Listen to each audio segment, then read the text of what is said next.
Yes, good evening बच्चों। तो आज हम करेंगे एक न्यूमेरिकल क्या है बेटा, a body of weight 70 newton is placed on a rough horizontal plane to just move the body on the horizontal plane, a push of 20 newton inclined at 20 degree to the horizontal plane is required, find the coefficient of friction. ये बोल रहा है बेटा कि आपके पास एक body है जिसका वेट कितना है 70 न्यूटन है और उसको प्लेस किया जाता है किसी रफ हॉरिजॉन्टल प्लेन पे, ठीक है। ओके, तो वो बोल रहा है बेटा कि जो उस पर पुशिंग फोर्स है वो अप्लाई किया जाता है कितने मैग्नीट्यूड का, 20 न्यूटन के मैग्नीट्यूड का, और with respect to horizontal axis कितने एंगल पे इंक्लाइंड है वो फोर्स, 20 डिग्री के एंगल पे। तो जो बॉडी है हमारी वो किस पे है, पॉइंट ऑफ मोशन पे है, और हमें निकालना है क्या, कोफिशिएंट ऑफ फ्रिक्शन निकालना है हमें।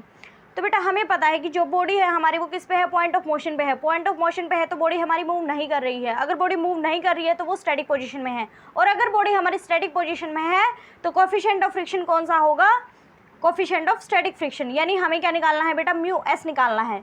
क्योंकि हमारी बॉडी पॉइंट ऑफ मोशन पे है तो इसलिए जो एफ है ये कौन सा है हमारा, एफ मैक्स है, इक्वल टू 20 न्यूटन।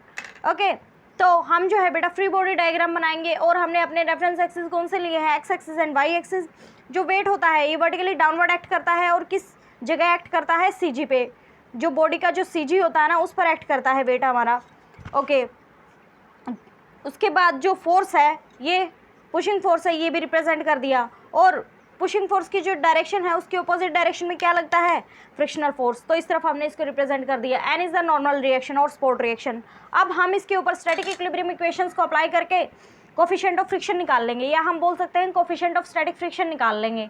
करें आप अप्लाई, तो हम अप्लाई करते हैं सबसे पहले summation F x equal to 0। Reference axis x axis and y axis लिए हैं हमने, क्योंकि बॉडी जो है हमारी वो किस पे है, पॉइंट ऑफ मोशन पे है बेटा। तो फ्रिक्शनल फोर्स कौन सा होएगा हमारा, मैक्सिमम फ्रिक्शनल फोर्स, और फोर्स तो कौन सा है, ये जो अप्लाइड फोर्स है ये एफ मैक्स है। Okay, so this is F minus F cosine 20 equal to 0। ये फ्रिक्शनल फोर्स मैक्सिमम, और ये F max maximum applied force cosine 20 equal to 0. So this is f max minus 20 cosine 20 equal to 0. So this is f max equal to cosine। तो बेटा maximum frictional force कितना है आपका, cosine 20 multiplied with 20, तो ये कितना है बेटा 18.79 न्यूटन। उसके बाद आप summation F y equal to 0 apply करें इस एफ बी डी के ऊपर। Okay, so this is minus W minus F sine 20 plus N equal to 0। But ये एफ कौन सा है, F max sine 20 plus N equal to 0। W कितना है बेटा 70 minus 20 into sine 20 plus N equal to 0, ठीक है।